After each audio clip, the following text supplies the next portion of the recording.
Erectile dysfunctions या impotence से मुराद ऐसी हालत है जिसमें बंदे को इरेक्शन होती ही नहीं है। अगर होती है तो वो जिनसी लम्हात को इंजॉय करने के लिए उसको बरकरार नहीं रख पाता।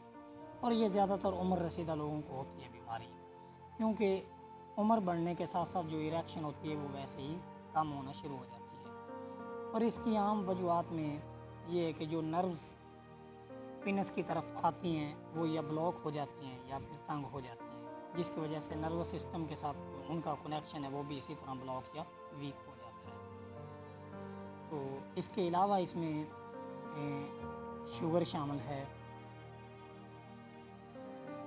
हाइपरटेंशन शामिल है, multiple strokes, nerve damage, hormone imbalance, veins के अंदर ब्लड वगैरह का जम जाना, दिल की बीमारियां शामिल हैं और अनहेल्दी कंडीशंस भी इसमें आ जाते हैं। अब हम बात कर लेते हैं कि किन लोगों में इरेक्टाइल डिसफंक्शन का ख़तरा जो है वो ज़्यादा होता है। वो लोग जो बहुत ज़्यादा मोटे हैं, जो शराब पीते हैं, जो स्मोकिंग करते हैं, तरह तरह के नशे करते हैं, मेडिसन का बड़ी कसरत के साथ इस्तेमाल करते हैं, जिसमें दिमागी अमराज की मेडिसन है, डिप्रेशन की मेडिसन है, एंग्जाइटी की मेडिसन है और इसके अलावा दीगर जितनी भी मेडिसन हैं। और साइकोलॉजी भी इरेक्टाइल डिसफंक्शन की बड़ी वजह में से शामिल है। साइकोलॉजी में क्या है कि डिप्रेशन, स्ट्रेस, खौफ, गुस्सा और मोहब्बत में नाकामी ये बहुत बड़ी वजह है इरेक्टाइल डिसफंक्शन की,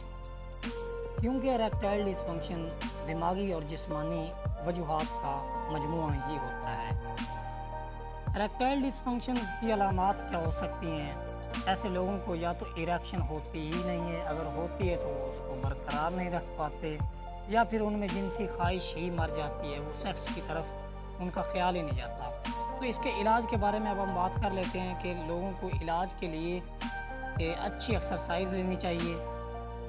इरेक्टाइल डिसफंक्शन से बचने के लिए ज़रूरी है कि स्मोकिंग को छोड़ दो, शराब ना पियो, अपने वज़न को कम करें, अच्छी से अच्छी एक्सरसाइज करें, तमाम नशों को छोड़ दें, एक्सरसाइज, अपने आप को फिज़िकली एक्टिव रखें। और अगर आपको इरेक्टाइल डिसफंक्शन मेडिसिन से हुआ है तो मेडिसिन को छोड़ दें या मेडिसिन को तब्दील करें, जो आपका फिजिशियन है उससे आप रब्ता करें और डिप्रेशन, स्ट्रेस, एंग्जाइटी से भी निजात हासिल करें। इसके अलावा जो भी आपको इस हवाले से शिकवा शिकायत है आप उसको अपने पार्टनर से डिस्कस करें और मेडिसिन के हवाले से इनलार्जर और प्री टारगेट के इस्तेमाल से आप अपने इरेक्टाइल डिसफंक्शंस का मुकम्मल इलाज कर सकते हैं। इनलार्जर नफ्स के मसल्स को खोलकर फाइबर इलास्टिक शीट्स से होता हुआ ब्लड वेसल्स और नर्व्स के दरमियान कनेक्शंस को एतदाल पर लाता है। प्री टारगेट नफ्स को अंदर से गरमाइश देते हैं जिससे टेस्टोस्टेरॉन एक्टिव हो जाता है और इरेक्टाइल डिसफंक्शन मुस्तकिल तौर पर ठीक हो जाता है। मंगवाने के लिए रब्ता करें।